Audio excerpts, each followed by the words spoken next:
Добър вечер! Слънчев и топъл ще е утрешния ден. Естествено, няма да мине и без следобеден дъжд.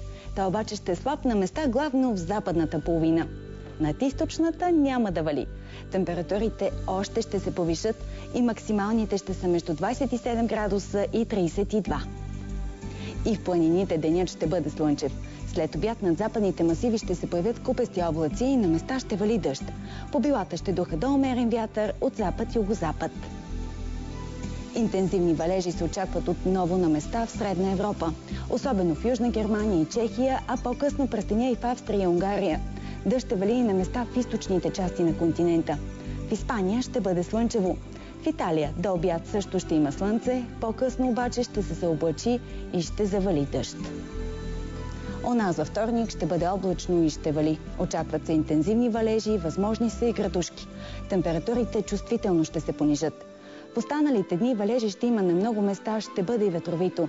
В събота облаците ще намалеят, само в източна България е възможно слабо да вали. Такава е прогнозата за времето. Желая ви спокойна вечер!